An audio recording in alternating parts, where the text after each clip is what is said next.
So welcome everyone. This is our 22nd online talk of Art Power HK. Art Power HK is a community-wide non-commercial campaign that comes to an end on the 30th of June of this year, following 15 months serving the Hong Kong arts community during the pandemic. It was initiated, if you remember, as a 4-month community campaign that kicked off in March 2020 to put a spotlight on the arts following the cancellation of activities during the city's March 2020 Arts Month. The campaign was then extended as the extent of the pandemic became apparent to us all. The core objectives of Art Power HK has been to maintain momentum for the local arts sector during these uncertain times. Through the creation of a bilingual online platform hosting the latest art news, activities and events from its ever-growing list of partners, the campaign attracted a wide local and international audience who otherwise could not have accessed Hong Kong's art and culture activities due to the ongoing social distancing measures and travel restrictions. As a community-wide and non-commercial campaign, Art Power HK was able to highlight Hong Kong's role as a unified cultural and arts hub and show the resilience, strength, and positivity of the Hong Kong arts community. I just want to highlight a few of the achievements that Art Power HK and its partners have earned to date. We earned the support of 169 partners from across the arts ecosystem, including museums and institutions, galleries, auction houses, corporate sponsors of the arts, NGOs and educational institutions, as well as our supporting partners and media partners. We created an organically growing community and audience who engaged with the latest news from Hong Kong's arts ecosystem through the bilingual platform, which published over 800 pieces of content and additionally highlighted 750 online and in-person events that have taken place over the period. Across the 15-month campaign, the platform gained 252,000 page views with a unique audience of users of 80,000 people, reaching an international audience across 143 countries, while gaining a strong local following with 75% of our viewers based right here in Hong Kong. Original content was also curated by Art Power HK, and that included Art Power HK online talks program, of which this is the final one. We made 22 talks during this time with 102 high-profile speakers, which have gained so far 8,500 viewers. We also created the Hong Kong Artist Spotlight series, which featured 19 episodes, each putting the spotlight on established or emerging local artists who were invited to share their art journey and perspectives. The series so far has been viewed by over 5,200 times. The Art Power HK campaign also employed a graduate ambassador who earned the contract position following a competition for the placement. Thank you everyone who's taken part in Art Power HK. We are so glad to have worked together with the community during this time. So here we are 15 months on, and our talk today is titled Art Times Pandemic, 15 months on. Remembering that the WHO declared COVID a public health emergency of international concern on the 30th of January 2020, and Hong Kong was immediately affected. The pandemic was called on the 11th of March 2020. The impact of the last 15 months on the art world has been substantial, as we all know. So in this talk, we look at the impact of the pandemic on the Hong Kong arts ecosystem, take a look back at some of the solutions that were implemented in the arts market over this time, and think about the resilience, innovation, and focus on overcoming obstacles as we look at the local arts industry today. What has changed, what is here to stay, and what do we hope we can retire when this is all over? I'm delighted today to introduce some of the esteemed speakers who are also members of the working group of Art Power HK. Alice Mong from Asia Society Hong Kong Centre, Katie Detilly of 10 Chancery Lane Gallery, Levina Li-Cadman of Art Partners, Elaine Kwok, and Georgina Hilton of Christie's. My name is Kiri Sinclair of Sinclair, and I'm also a member of the Art Power HK working group. I'm delighted to be moderating today's talk. We're going to start off by inviting each of our speakers to speak for about 5 minutes about their personal and work perspectives on the impact of the pandemic on the Hong Kong arts ecosystem and the solutions implemented in the art market during this time. Our first speaker is going to be Katie. Katie, over to you.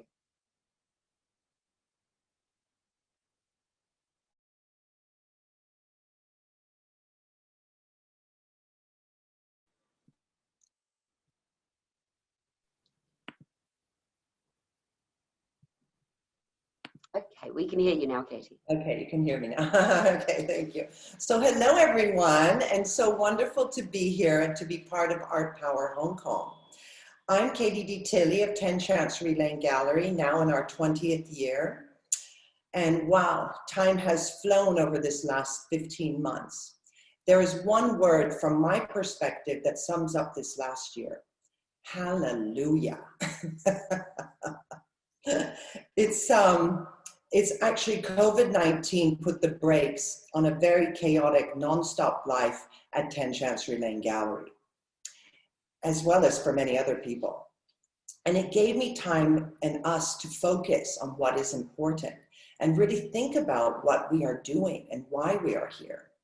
Before the pandemic, we were organizing back-to-back gallery exhibitions, 8 to 10 a year, plus 4 to 6 art fairs, all but one outside of Hong Kong. The amount of work to organize and prepare for all that gave us little time to think because we were in a non-stop machine. Why are we here as art promoters and promoters of artists? It is a human connection, a soul connection.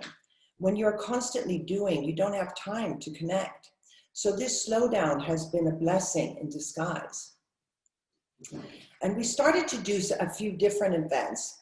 We embraced it right at the beginning with the Frog King mask giveaway, where we raised actually by donations that were just offered, $50,000 for the Society of Community Organizations, SOCO, who's helping the most underprivileged in Hong Kong. And here we actually have one of our Art Power colleagues, Levina, being masked up by Frog King. We also started an art book club. And thanks to actually Art Power Hong Kong, we managed to get people from all over the world to join. So we have people that which is still going. We're on our 6th book now. We have people from Australia, Vietnam, Malaysia, the US, Canada, and the UK. And we are now conquering our 900-page book on Warhol. And it's all absolutely fascinating for all of us. So if you want to join, we will continue. Let me know. We managed a locally mini art fair thanks to the Hong Kong Art Gallery Association. I think the painting above Frog King's head says it all. Love, live, fun. It was an amazing event. And then last year actually allowed us to engage more with our local audiences. I love art. I love communicating with the artists and learning about how they think and create. I love to see the spark in the eyes of the collectors when they, feel what I feel or what the artist feels. I like being that conduit. And this year, actually, we did a lot more of that. We also extended our hours for openings, and that we found that actually people really like to come to the gallery in the afternoon rather than in the evening. So it's actually we could engage with our audiences on a more intimate level in that way. We also had more time to take collectors around town to see the shows. And it's also because the collectors had more time for that on their hands as well, thanks to not traveling.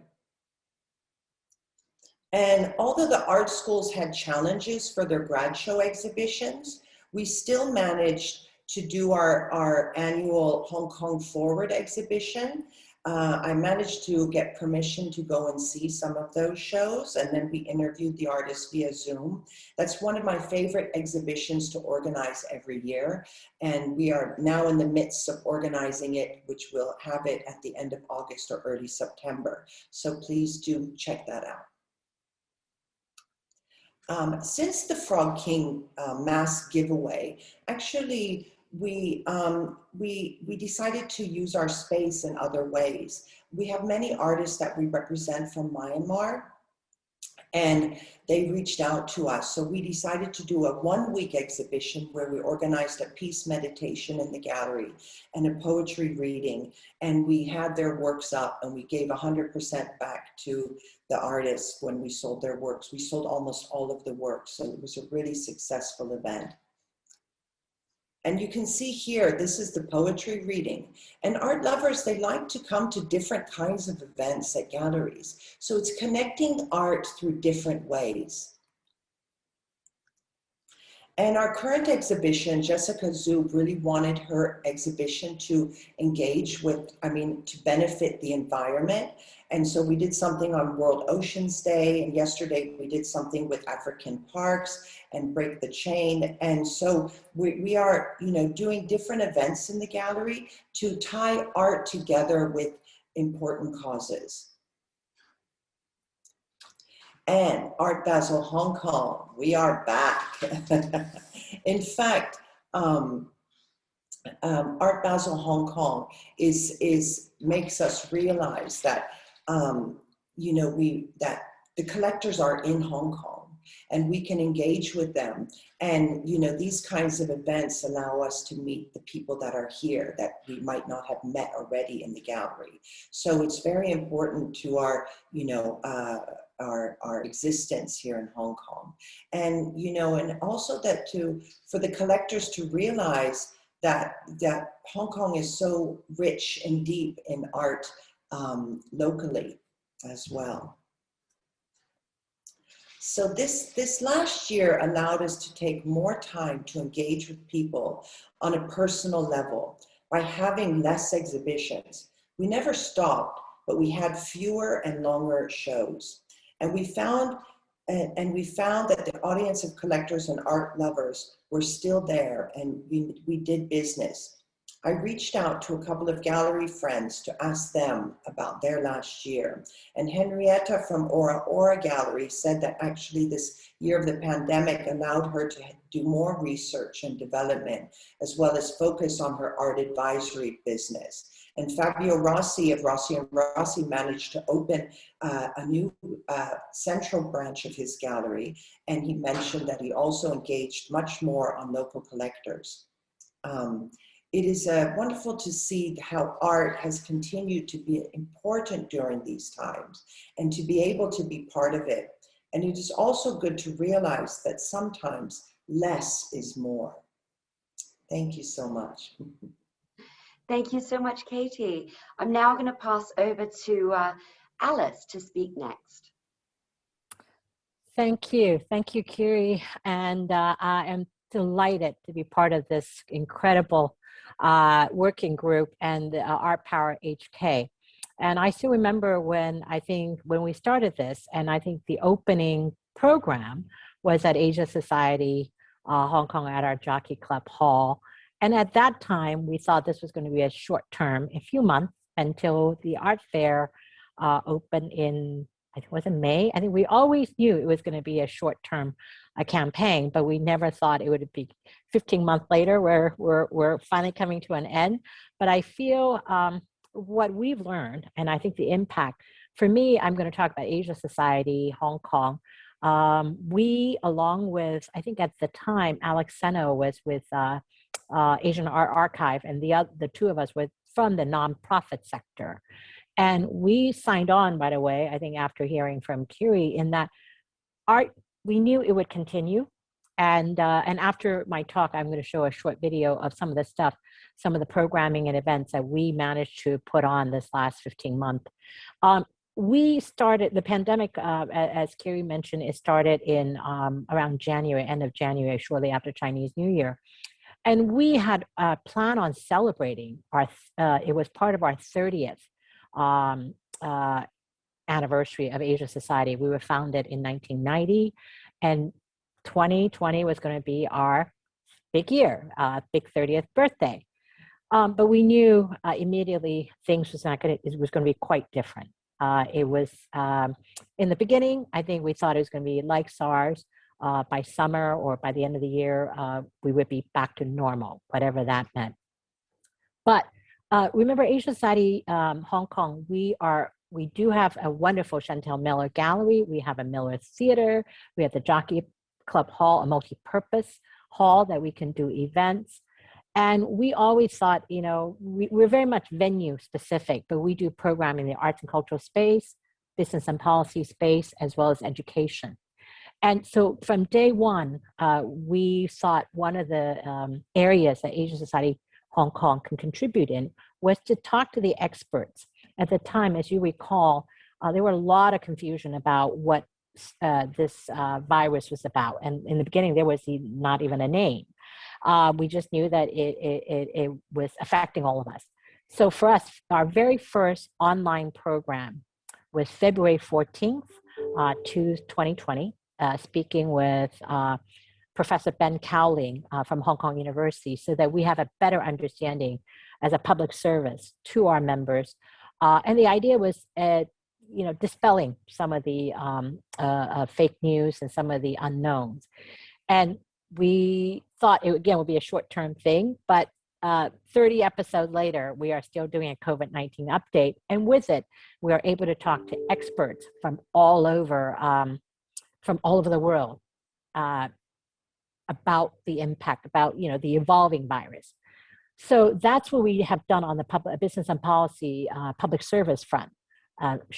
Sharing, this is our former president, Josette Sherman, often said, Asia Society, we shed light, not heat.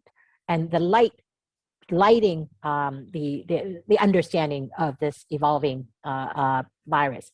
On the arts and cultural front, we were going to open with our wonderful 30th anniversary exhibition, Next Act, Hong Kong Contemporary Art. We were really excited. We had worked with some wonderful artists, and some of them were going to be site-specific installations, and you know, and we still end up opening it. And in fact, what was supposed to be a few months, 3-month show ended up being almost a year long, unfortunately, because of the restrictions. I think we were closed about a third of the time. But the artists and their work still shines through. In fact, I think it's one of my favorite shows, in that it showed the creativity and the resilience of these Hong Kong artists. And and we were able to do programs, and many of the programs we moved online. We also did virtual tours, and virtual tours not only for our members here or Hong Kong public, but we were also able to do virtual tours to share with our centers. Asia Society has a global center, 13 center total, counting New York and Zurich. And so the virtual tours was something that we also jumped on and able to share some of the work of the Hong Kong contemporary artists, and also doing program with Chris Ho, many of them that regardless of time zone. So one thing what the pandemic has really taught us was technology is our friend. The technology, the connection, and the connection not just here in Hong Kong, but also globally. And even though I think Katie talked about the art fair, you know, we, again, before that, I think it was always this nonstop traveling, churning, you know, it gave us time to think about what we're trying to do. What are we trying to do as an arts and cultural institution here in Hong Kong in this time that the ecosystem is growing? We're open last year, a third of the time. Many of the future venues are opening up either later on this year or next year, or have opened. So we all learn from each other. And so this is one thing that I have to say I took away from, is that ecosystem is alive and well. And it's the collaboration. I have been in New York, and I think another thing that I take away from Art Power Hong Kong, I ask myself, how come other cities like New York and London didn't have their Art Power London or Art Power New York? We somehow, I think that the speed and just the energy and that collaboration really made us move. And the way that Asia Society Hong Kong could do a program on COVID, February 14th, a month before our other centers did it.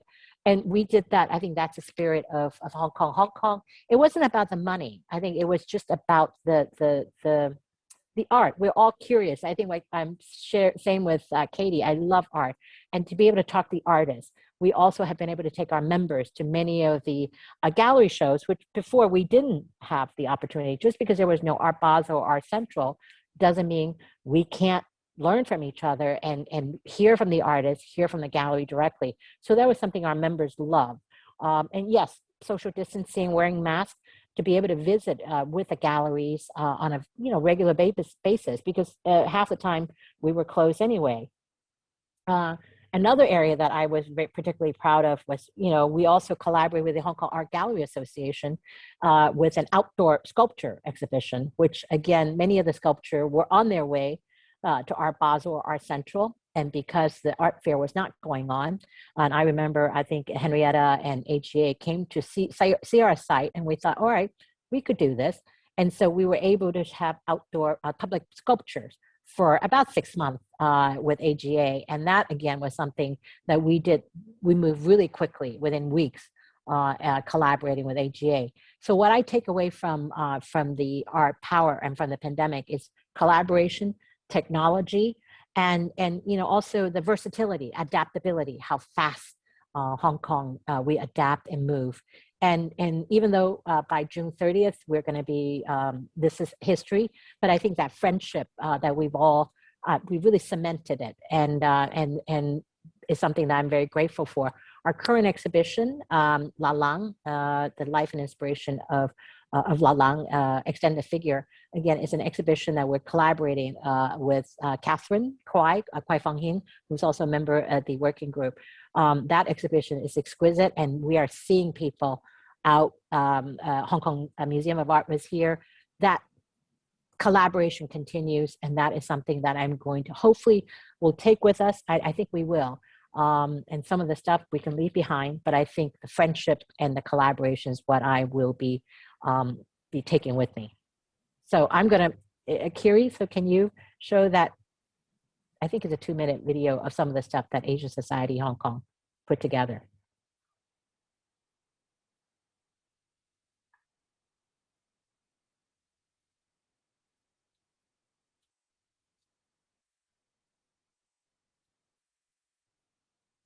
Give me 1 second, I'm working on it. Okay. Yeah.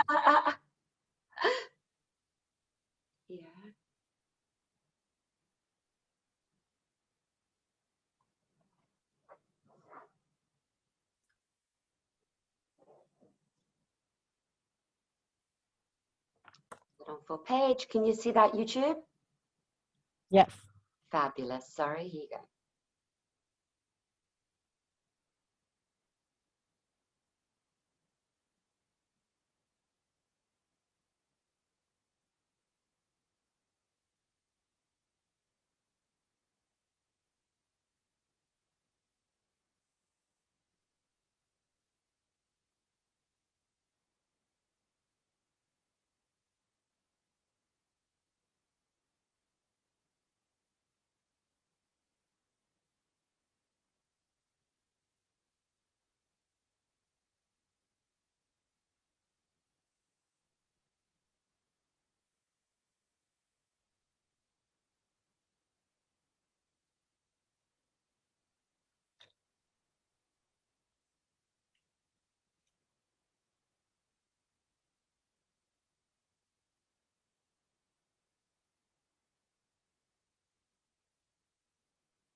Thank you.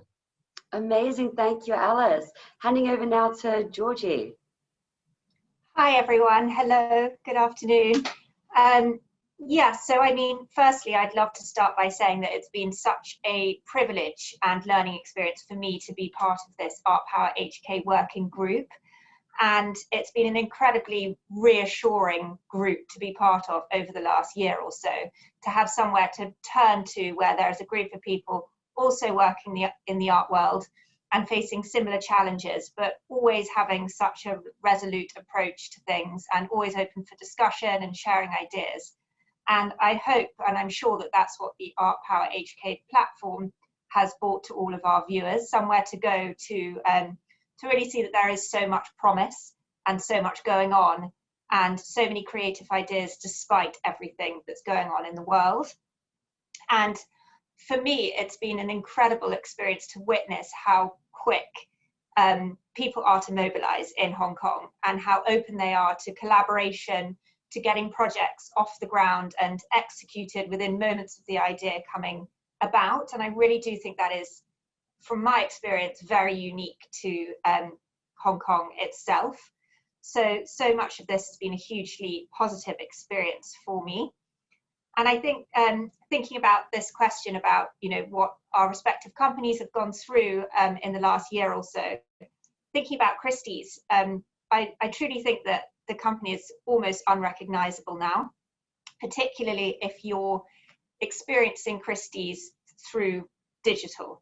I think the digital experience has changed so dramatically that it is nearly unrecognizable, but I definitely think for the best. But the journey to get there and the journey to sort of get there immediately, the moment that we realized that the only opportunity that we had for our auctions to take place and to engage with our clients, to share our exhibitions, to have the talks and panel discussions that we usually have as part of our sales was going to be virtually.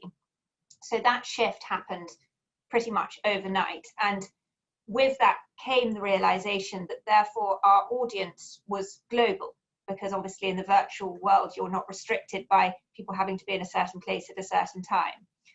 So that provided lots of opportunity. In a way, we immediately came together as a global organization and put together a concept for an auction that was not held in one specific place, that was global. So that was the one sale that we had.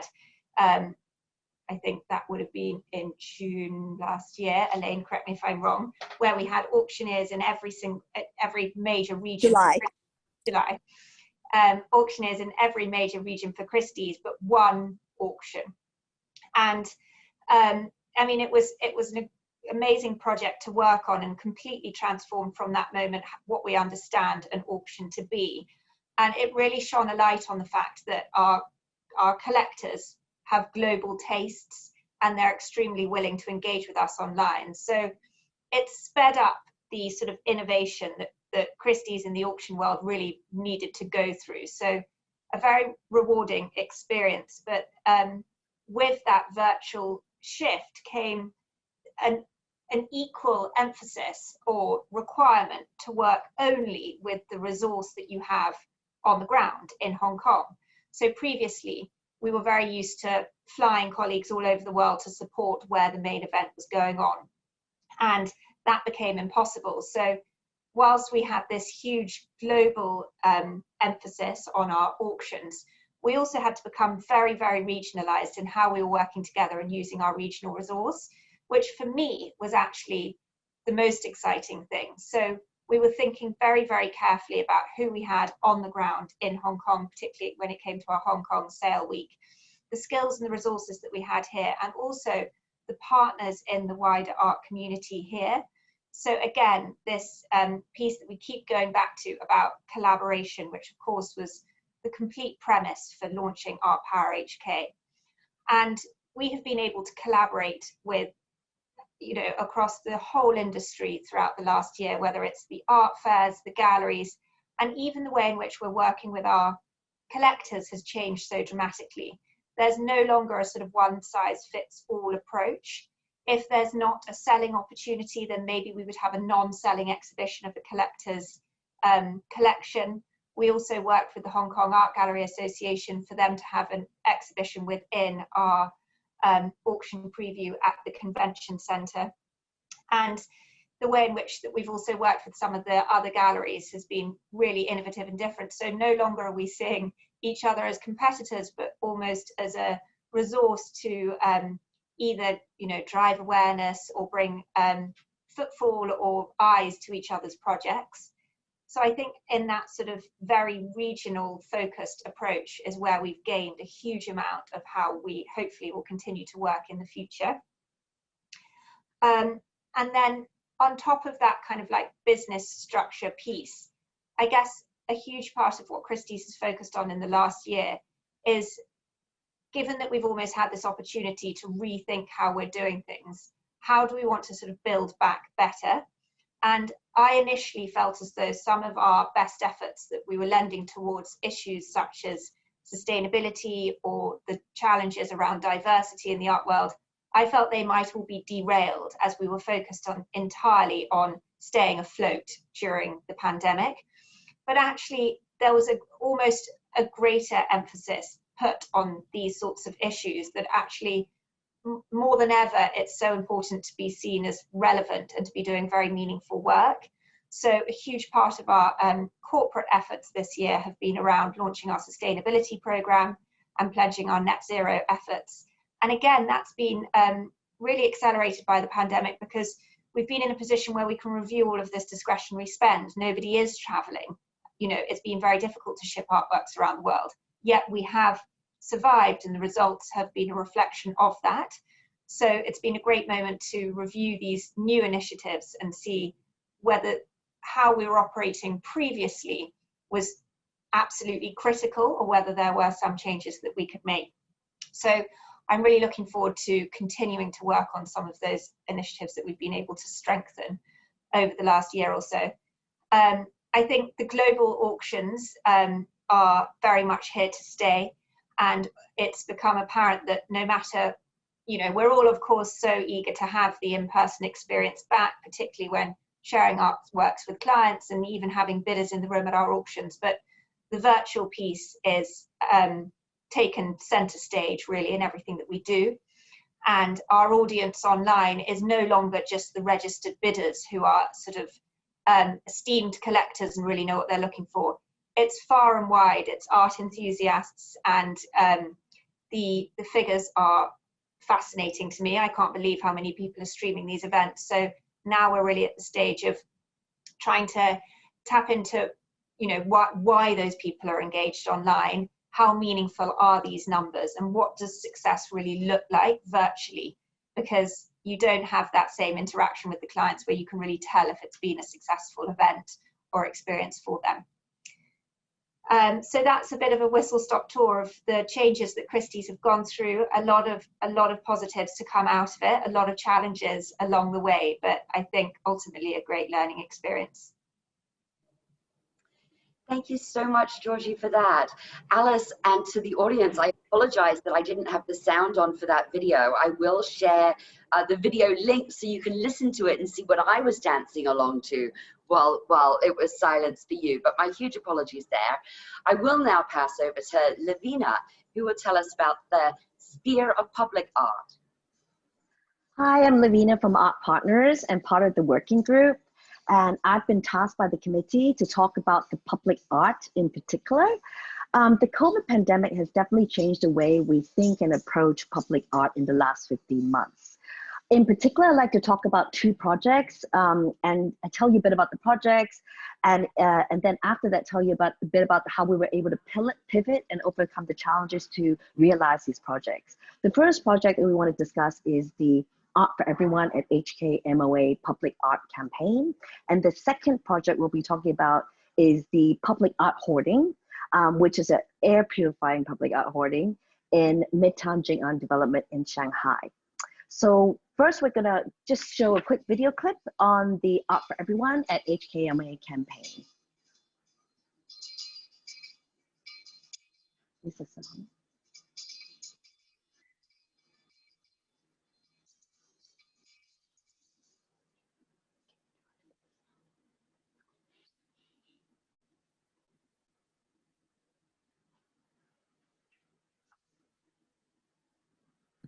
Is there supposed to be sound?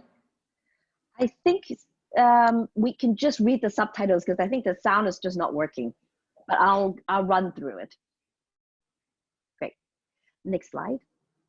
So the Art for Everyone campaign was across all 18 districts of Hong Kong. It lasted for 2 months. It was supported by all 86 organizations offering services at display locations. We took 100 artwork images out of the Hong Kong Museum Art Collection, and we put it in 655 artwork image displays all across the 18 districts of Hong Kong on billboards, digital screens, transport hubs, both indoor and outdoor billboards. And we also had a free app so you can find the nearest artwork images to you. We even had 10 AR enabled artwork images. So it was truly art for everyone, everywhere. And the challenges of actually putting on this art project was that the fact that there was government restriction for public gathering, whether it's in private or open spaces.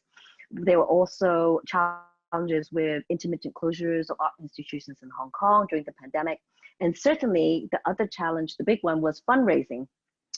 Due to the business downturn during the pandemic, we had to, obviously there were reduced marketing and sponsorship dollars.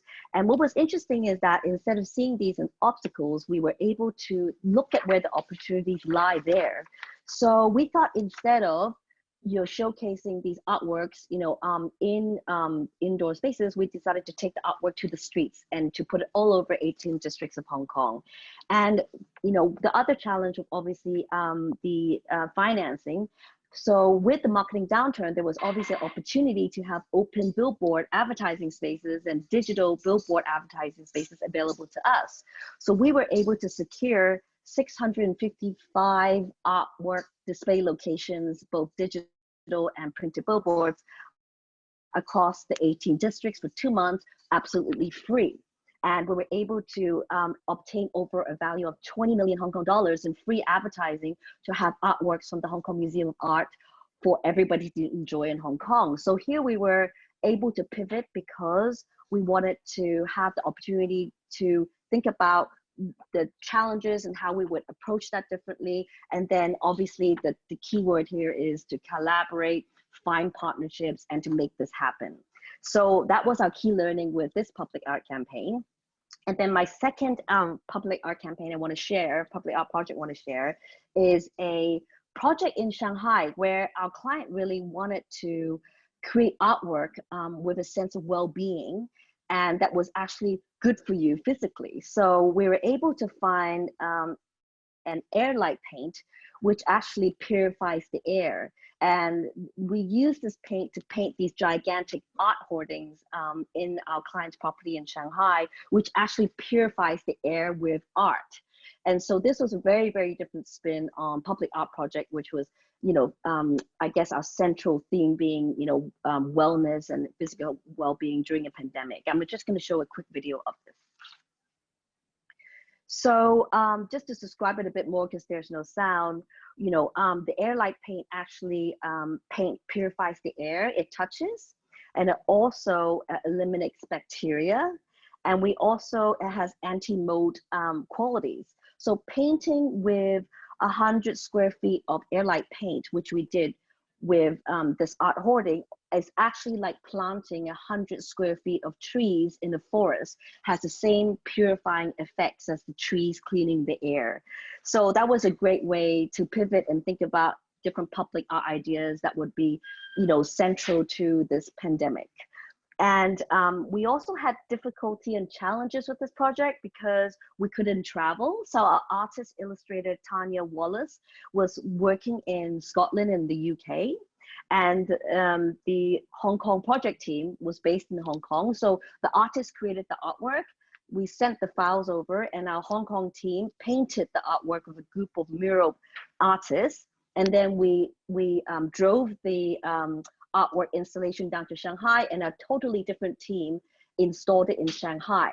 So we were able to actually overcome, the logistics of border crossing, as well as the logistics of the challenges of working cross-border by partnership and collaboration as well. So in closing, I just wanted to say that it's been a very, very interesting time for us to execute these public art projects.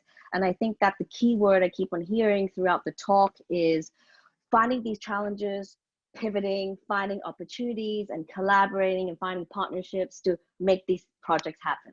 So thank you very much. Thank you so much, Levina. And now I'm happy to pass over to Elaine. Thank you so much, Kiri. So it appears my sound works, but my camera is having issues, so please bear with me. Rather than having me, you get a photo instead.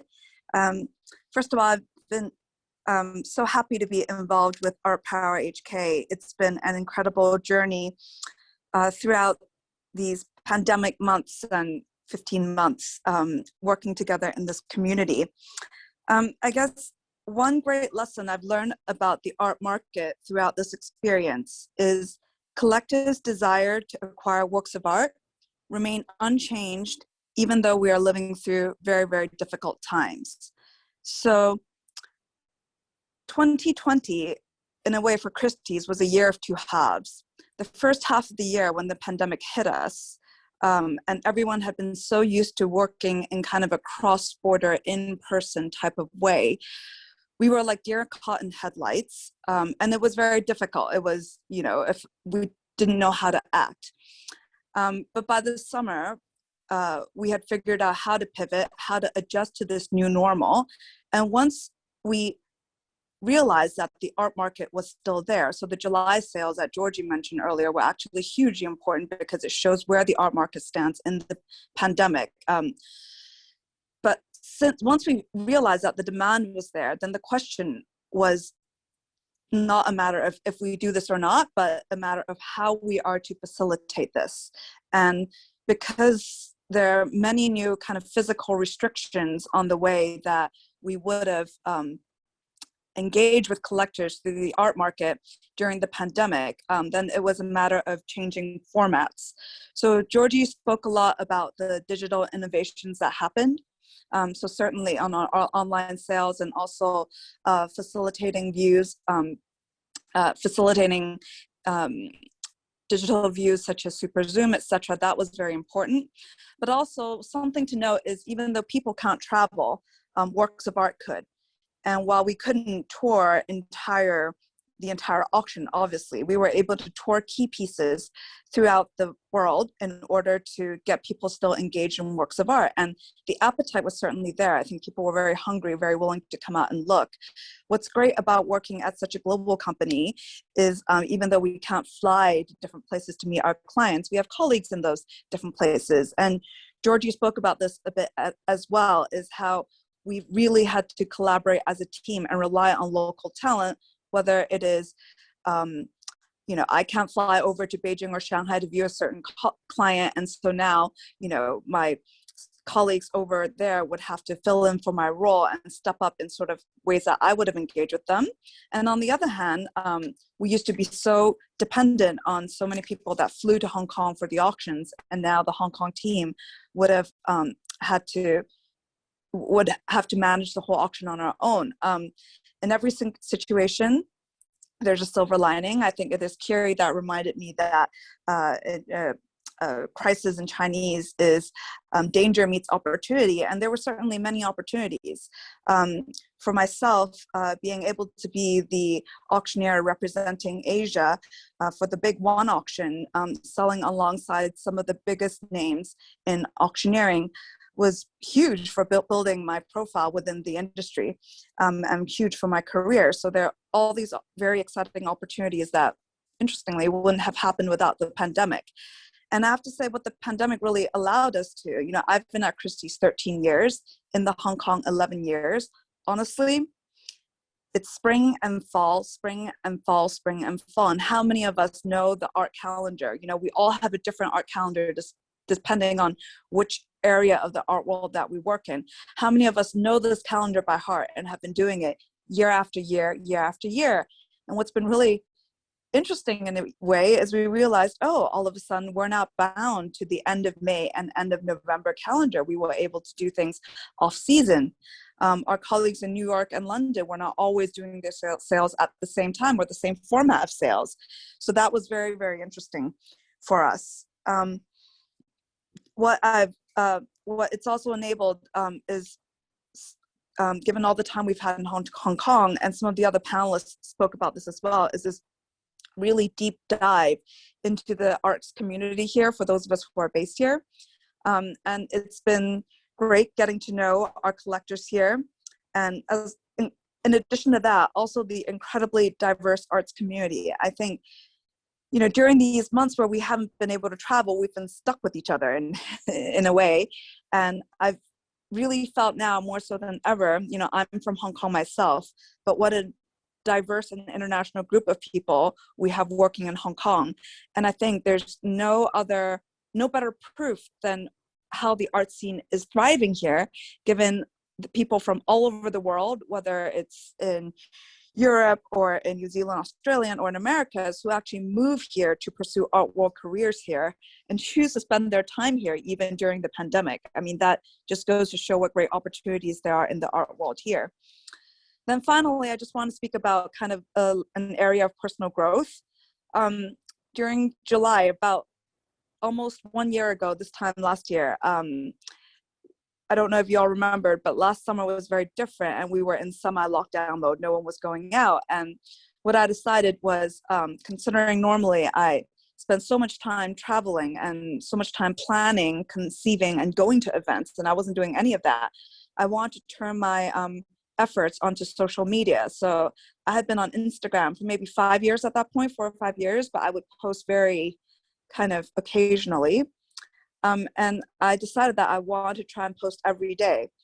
And while I didn't quite make it to every day, I was posting quite consistently 4 or 5 times a week in posts, and certainly almost daily, pretty much daily in stories. And the feedback's been really incredible. I think it's been a really fun creative outlet for me.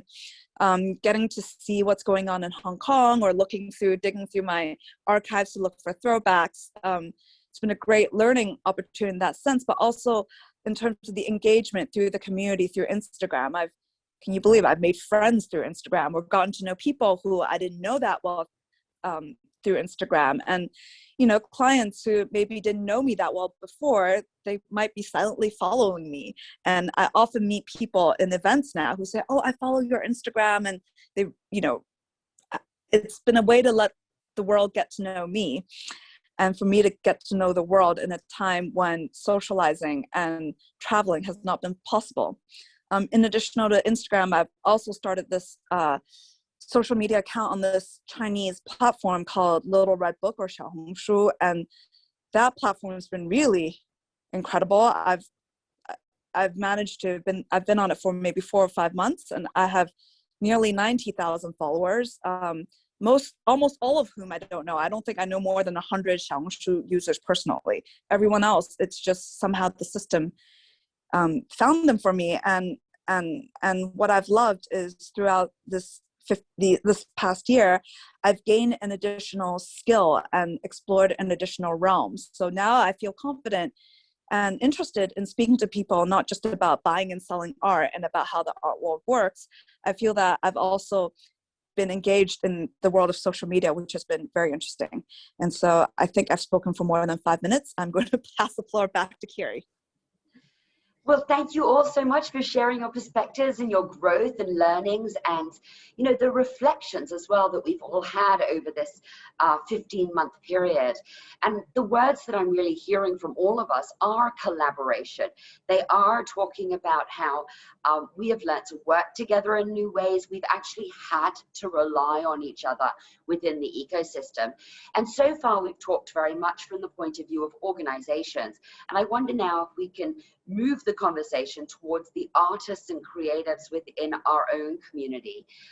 From the perspective of Art Power HK, we did recognize that artists and creators were having a difficult time.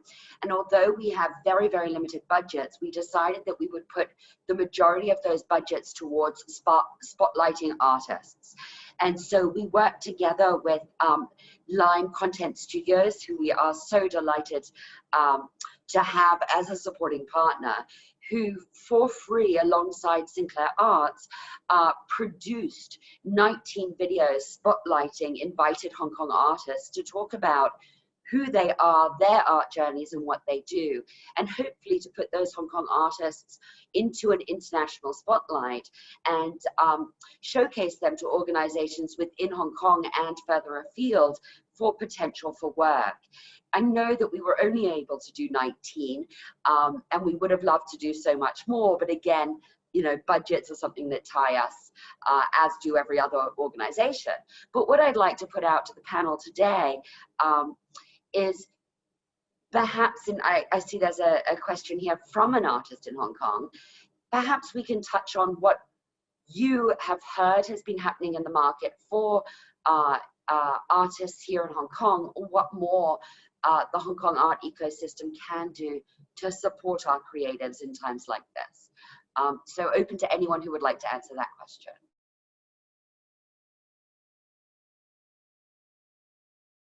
So, you know, obviously we can see our local artists in Hong Kong. So it's actually, I think, very good for the local artists because we can meet and greet with them where we can't fly over and see our artists in China or elsewhere. So, you know, we have lots of plans for local artists in the coming months. Actually, we're thinking about 4 different exhibitions in the next 6 months that include local artists.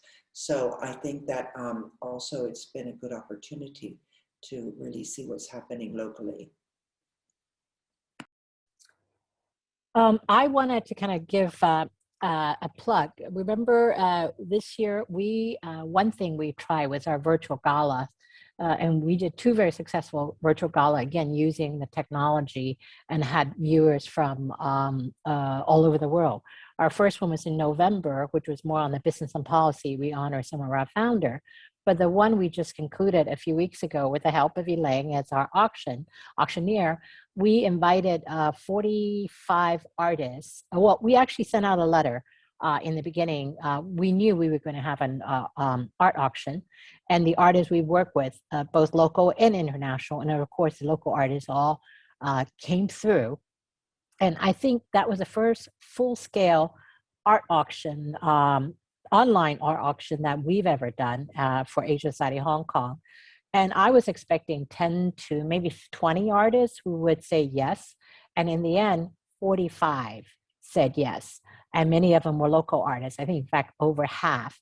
And in the end, I think when we had the auction, thanks to Elaine, a fantastic auctioneer, by the way. And Elaine not only did it for Asia Society Hong Kong, but also our colleague in San Francisco, Northern California, also did an auction.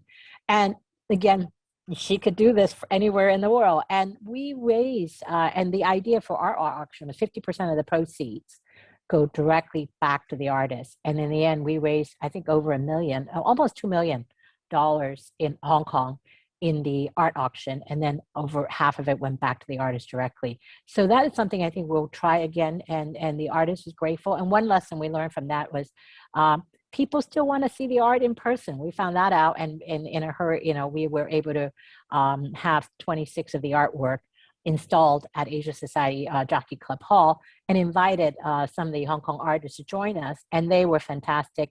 Elaine used her Instagram to good effect, and the hearing directly from the artists themselves, who I think William Lim created an artwork just for us, and the other artists, Fu Ming Chip, Stanley Wong, and the Mountain Man, and we were really, I think that was something that I was particularly grateful, and that we were able to work and help Hong Kong artists, or all the artists directly that helped with us.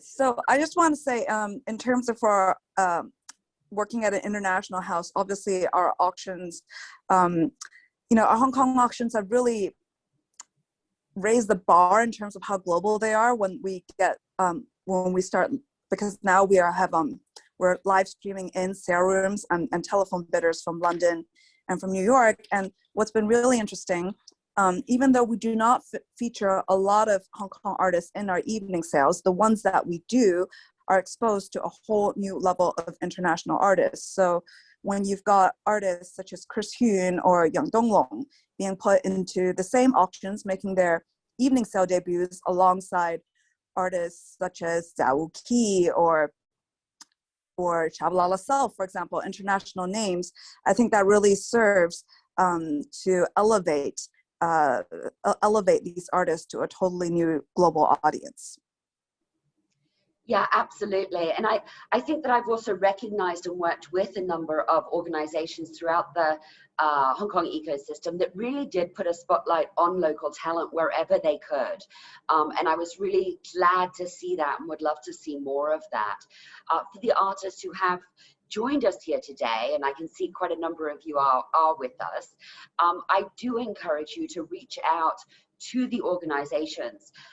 Just look on the Art Power HK website before the 30th of June and look at the partners, because I know the partners would like to be more in touch with artists.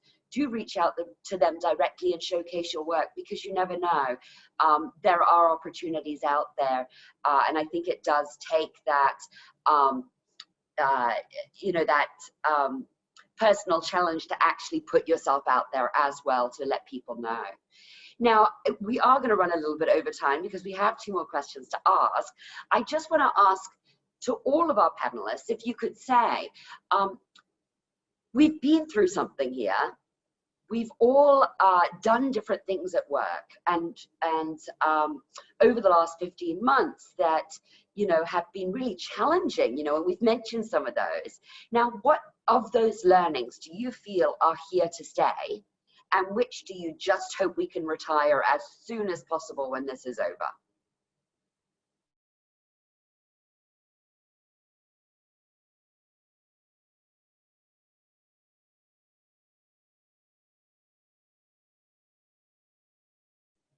Anyone? Shall I kickstart it? Please. So, I mean, I think I've spoken already about some of the learnings, but I think something that we will all take away from this is the new relationships that we've forged, both personally, but also as organizations. And I certainly think that that's something which should be here to stay and will benefit the whole art industry going forward, which is great.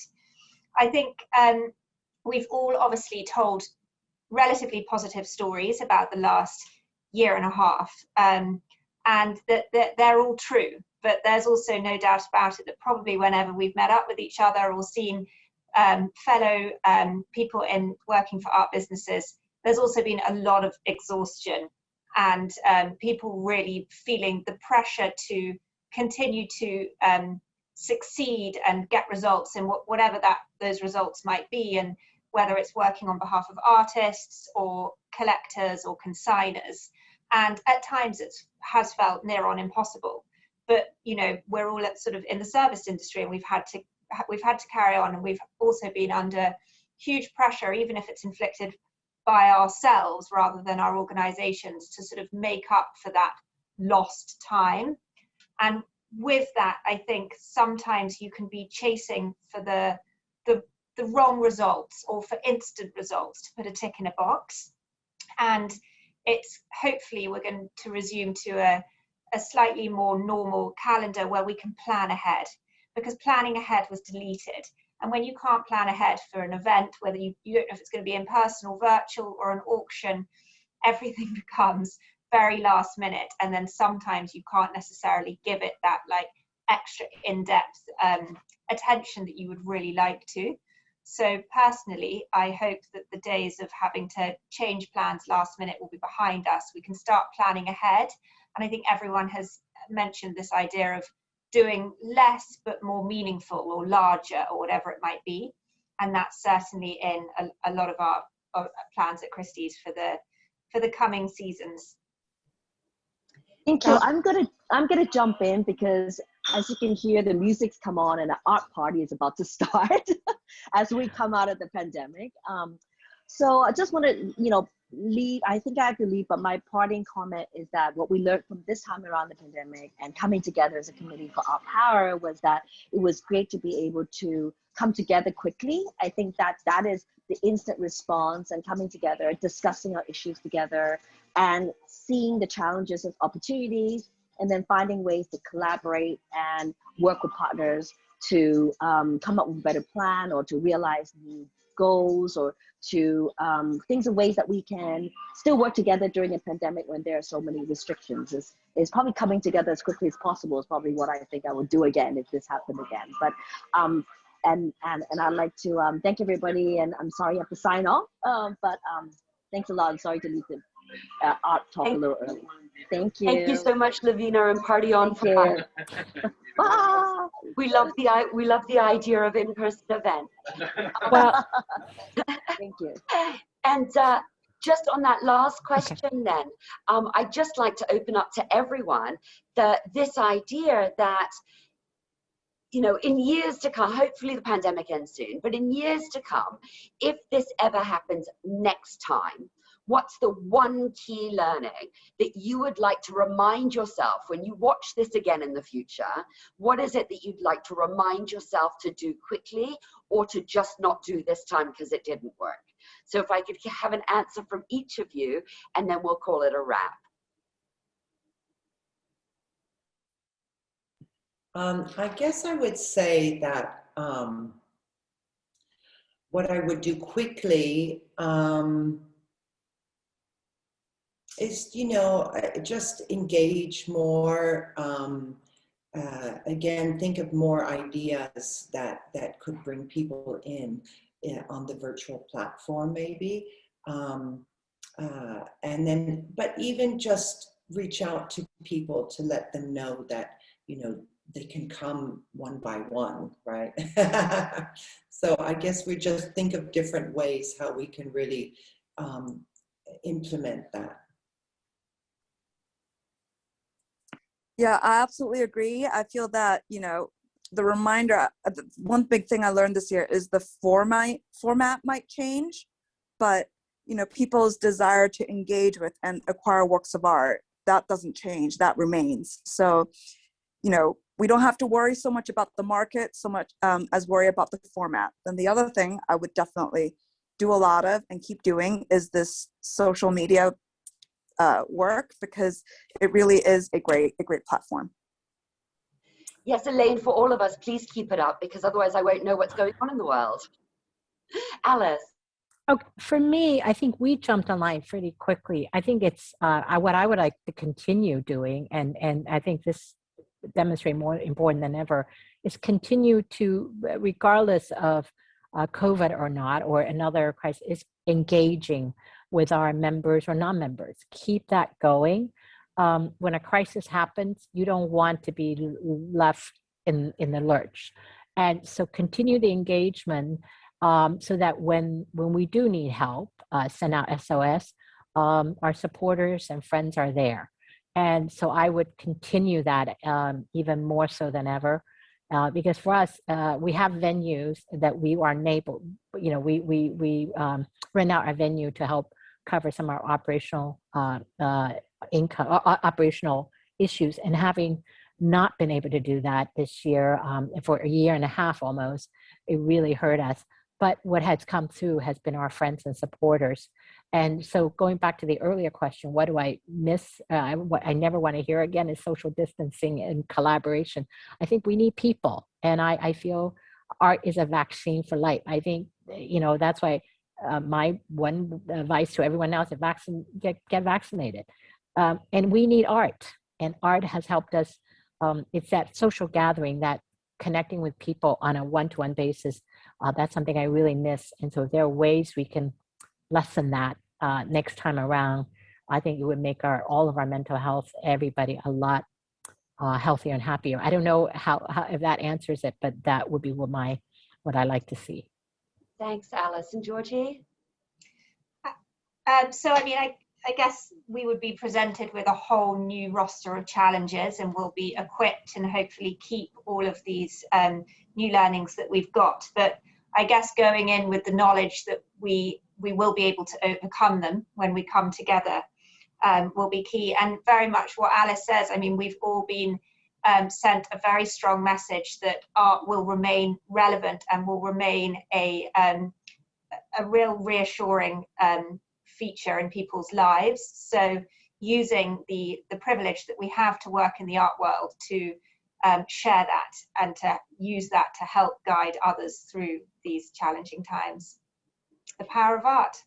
Power of art, and thank you all. And I think my takeaways are, I think what the pandemic has really shown us is that art doesn't need to be so exclusive. Actually, through the pandemic, art has been more inclusive than ever before, because through digitalization, a lot more people have access in ways that we never thought about. And I think, you know, Georgie mentioning the people who perhaps don't have the money to participate in an auction, but want to see it and join it and be part of it. And in the future, maybe they're the people who will participate. You know, with Alice talking about artists getting involved in an auction process whereby the proceeds are shared between both a good cause and the artists, and those learnings of being able to make changes to a process that we thought should be one way and now could be open in different ways. We can rethink what we thought was the model. And I like that. I think personally what I most enjoyed about Art Power HK was earlier on, before social distancing dropped to 4 people, we were hosting a weekly coffee and conversations, whether they were in person or online, where I met so many people one-on-one and just had conversations that never would have happened before. Because during the pandemic, people got more personal than they ever had before and started talking about what they liked and didn't, and what was happening in their days, and how they were interacting with different people. And I think that that authenticity that came out from all of us and the art community as a whole, where we actually shared our challenges and shared our difficulties, is something that we should bring back into the good days as well, rather than just going back to the competitive nature that the art community can have. I really enjoyed that. What I do look forward to is hugs. I miss hugs. I miss hugs from friends. I miss being together with people that, you know, I know or don't know, to share and laugh together. And I think that that's something I very much hope we can retire the need to laugh online and bring back the need to the desire to laugh together in communities. And with that, I would like to give a big thanks to the working group of Art Power HK who are here today, but also to Catherine Kwai, who is not with us today, and Rosanna Harris, who is not here with us today due to their schedules. But a big thank you to all of you, to Sinclair Arts, who have been the backbone of kind of powering Art Power on the digital end, and that's a shout out to my team, to Frankie, and to our graduate ambassador Amanda, who have done an incredible job to keep this going all of these months. A big thank you to the supporting partners who came together to offer free or at-cost services to our partners during their time of need. That's companies like, as I mentioned, Line Content Studio, who has produced many videos for our partners, to Essel, who came on board to create visual options for our partners, for especially the galleries and such. So a thank you to them. But most of all, I'd like to say thank you to the 169 partners from throughout the arts ecosystem who collaborated in so many ways over the last 15 months to really show the power of art here in Hong Kong, and to say that Hong Kong as a regional and global art hub is here to stay no matter what. So you can throw a pandemic at us, we're here to stay. Whatever comes next, we're here to stay.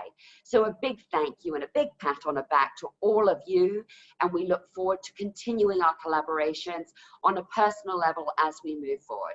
So thank you everyone, and collaboration, community, let's keep that spirit in our hearts. Goodbye.